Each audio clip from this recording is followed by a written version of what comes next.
Gethsemane is an episode of The X-Files in which Special Agent Fox Mulder angry cries to some old Carl Sagan videos. But first we have to get through the cold open.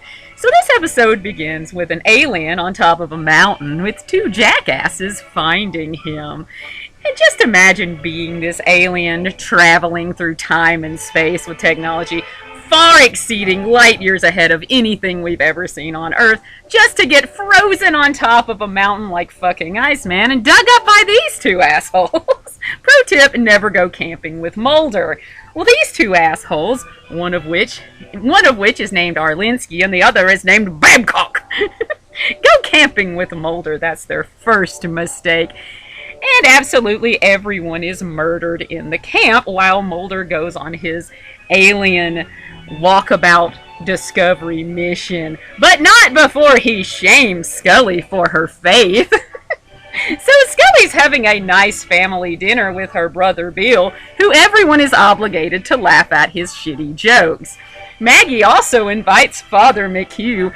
Can you find the exact moment in this episode when Father McHugh wishes he didn't get involved in the fucking Scully family drama?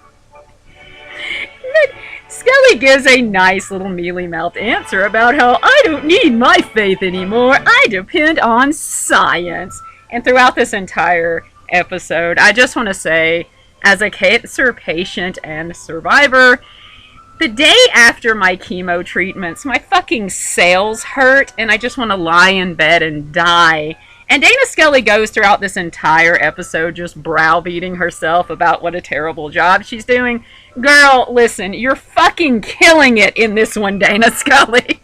You are in stage 4 cancer, undergoing chemotherapy, and probably, let's just be real, wearing a wig, and you're fucking destroying it, girl. Stop being so hard on herself. So Mulder calls Scully to look at his fucking alien, and she leaves the family dinner, in which she probably is the only opportunity she'll get to see her brother or mom for the last time, and goes to see his goddamn alien. Meanwhile, Mulder shames her for her faith, all the while dragging her away from probably the last family get-together she'll ever experience to prove evidence for his goddamn L. Ron Hubbard UFO religion. Mulder also drags Scully for believing in Santa Claus and the Easter Bunny, and look me in the eye and tell me this guy would not have the greatest nut in his life if he met these two.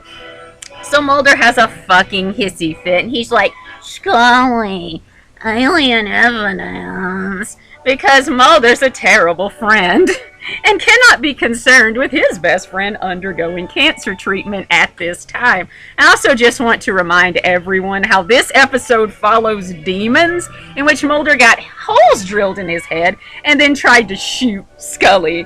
So, you know, bars in hell, you're a real prince, Mulder. Meanwhile, Scully goes and meets Dr. Italiano, and I love Dr. Italiano because you know this guy is gonna like have kids someday and talk about the time the weird FBI lady came to his lab and told him that there was life beyond our universe, and then he just never fucking saw her again. I always want the show to cut back to Dr. Italiano, and he's just like going about his day, eating at Panera Bread or whatever the fuck, and he just stops what he's doing, and he's like, oh yeah, that crazy FBI chick, whatever happened to her?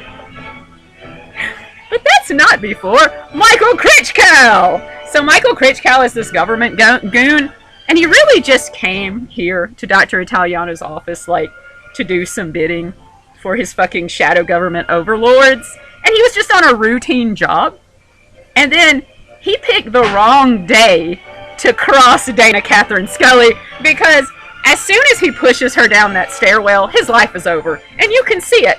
So Scully stalks Michael Kritschgau, almost runs him over with her car, and she's like, look, motherfucker, my short little legs can't run you down, but this Henry Ford death machine sure as fuck can. She pulls him out of the car, beats the shit out of him, and I know this doesn't happen in the episode, but I really want her to pull off her size 4 heel and beat him over the fucking head with it for just inconveniencing this poor cancer patient.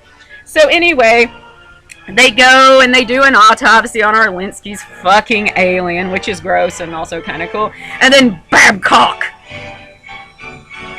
turns on Arlensky at the last moment and kills him. Whose surprise? They are the true star-crossed lovers of this episode.